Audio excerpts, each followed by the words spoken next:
நாஞ்சில் சம்பத், அண்ணாமலை வெளிநாட்டு பயணம் சென்றுட்டாரு. அதற்கு பிறகு அதிமுக பாஜகவுக்கு இடையே ஒரு இணக்கமான ஒரு சூழல் உருவாகும். அதனாலதான் இந்த ஒருங்கிணைப்பு குழு அமைக்கப்பட்டிருக்கிறது என்கின்ற ஒரு பார்வையெல்லாம் கூட சொல்லப்பட்டது. ஆனால் இப்ப இரண்டாம் கட்ட தலைவர்கள் மறுபடியும் இரண்டு கட்சிகள்ல இருந்தும் விமர்சனம் செஞ்சுக்கிறாங்க, மோதுறாங்க. இது எதை உணர்த்துவதாக இருக்கிறது? அதிமுக எதிர்ப்புல தான் பாஜக அரசியல் செய்யணுங்கிறத முடிவாகவே எடுத்திருக்குதா? இதைத்தான் தேசிய தலைமையும் விரும்புதா? உங்களுடைய பார்வை என்ன? இல்ல, ஒரு கட்சியினுடைய மாநில தலைவர் உலக அரசியல் படிப்பதற்கு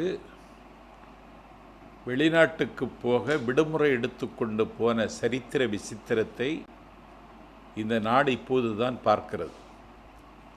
2 லட்சம் புத்தகங்கள் படித்த அண்ணாமலை உலக அரசியல் பற்றி 3 மாதத்தில் படிப்பதற்கு போகிறார் என்றால் இந்த கேலி கூத்தை எப்படி சொல்லுதென்று எனக்கு தெரியவில்லை. அப்படி என்ன படிப்பது? ஒரு மாநில தலைவர் உலக அரசியல் படித்துவிட்டு இனிமேல் தமிழ்நாட்டுக்கு தலைமையேற்க போகிறாரா? இதை பிஜேபி கட்சி அனுமதிக்கிறதா? ஒரு மாநில கட்சியினுடைய தலைவர் விடுமுறை எடுத்துக்கொண்டு போவது என்பது இது பொது வாழ்வுக்கு எவ்வளவு பெரிய அவமானம் என்பதை நீங்கள் முதல்ல புரிந்து கொள்ள வேண்டும். இதுன்னு லீவ் எடுக்கிற போது எஸ்பி கமிஷனர் லீவில் போகலாம், பேராசிரியர் லீவில் போகலாம், ஆசிரியர் போகலாம், அரசூழியர் போகலாம், மாணவர்கள் கூட லீவ் எடுக்கலாம். ஆனால் ஒரு கட்சி ஒரு சர்வீஸ், அது ஒரு சர்வீஸ் பண்ணுகிற ஒரு கட்சி தலைவர் லீவில் போறான்னா என்ன படிக்கணும்? என்ன படிக்க போறீங்க நீங்க 2 லட்சம் புக்கு படிச்ச பொழுது தெரியாதது இப்ப போய் படிச்சு தெரிஞ்சுக்கிறீங்களா? என்னங்க எக்ஸ்பர்டைஸ்? என்னங்க அக்கிரமமா இருக்குது? நீ என்ன படிச்சிட்டு இருந்து என்ன பண்ண போற? நீ ஐபிஎஸ் படிக்கும் பொழுது பண்ணாத இந்த 3 மாசம் படிச்சிட்டு பண்ண போறியா நீ? ஆகவே இது சம்பத்திரிங்க ஒரு தலைவர் உரிமையில பேசுவதை நான் ஏற்றுக்கொள்ள மாட்டேங்க. நீ ஒரு மூத்தவர், உரிமையில ஒரு தலைவர் பேசக்கூடாது. ஒரு தேசியத்தின் தலைவர் உரிமையில பேசுவதை நீ நிறுத்திக் கொள்ளணும். இது நாகரிகம் கிடையாது. உரிமையில பேசுறது யாருக்கும் உரிமை கிடையாது.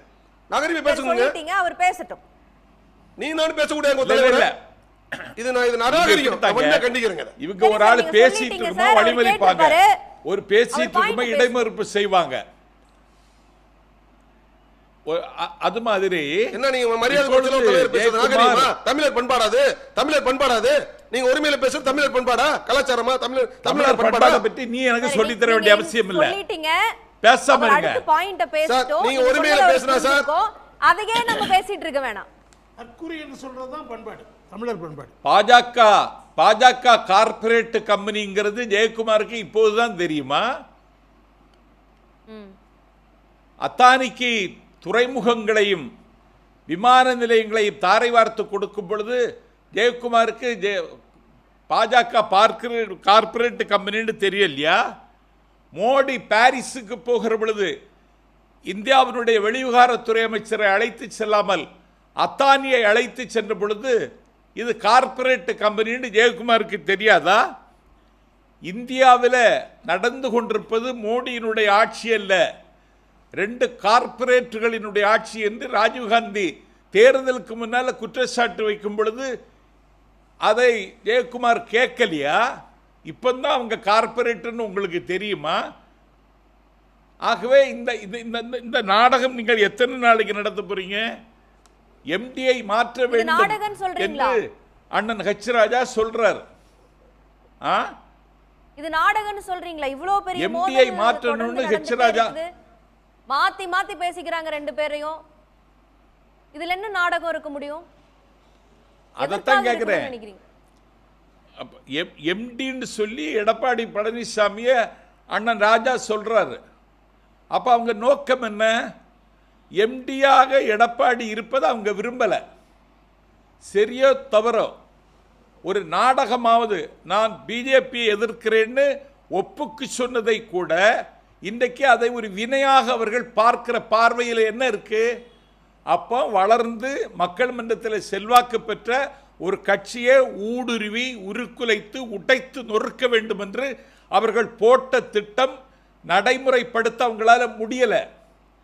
அதனால எடப்பாடியை எம்டின்னு சொல்லி அண்ணன் ராஜா சொல்றார். ஆகவே அதிமுகவில் ஒரு கட்சியில குழு மனப்பான்மை, கோஷ்டி பூசல் ஆனா ஒரு தலைவர் மேற்படிப்புக்கு போகிறேன்னு சொல்லிட்டு லண்டன் போனதற்கு பிறகு மீண்டும் இந்த சர்ச்சையும் சச்சரவும் தொடர்கிறது என்றால் அதிமுகவை அழித்தே தீருவது என்று பிஜேபி கங்கணம் கட்டி கொண்டு செயல்படுகிறது. ஆகவே அதிமுகவை காப்பாற்றி தீர வேண்டிய கட்டாயத்தில் அதிமுக தொண்டர்கள் இருக்கிறார்கள். அதிமுகவை உருக்குலைப்பதுதான் பிஜேபி கட்சியினுடைய திட்டம். இதைத்தான் அவர்கள் மேகாலயாவில் செய்தார்கள், இதைத்தான் அவர்கள் மராட்டியத்தில் செய்தார்கள், இதைத்தான் அவர்கள் ஒவ்வொரு மாநிலத்திலும் செய்து கொண்டிருக்கிறார்கள். தமிழ்நாட்டிலும் செய்வதற்கு இப்ப அதிமுகவின் மீது மீண்டும் குறிவைக்கிறார்கள் என்பதை அதிமுக தொண்டர்கள் புரிந்து கொண்டால் போதுமானது.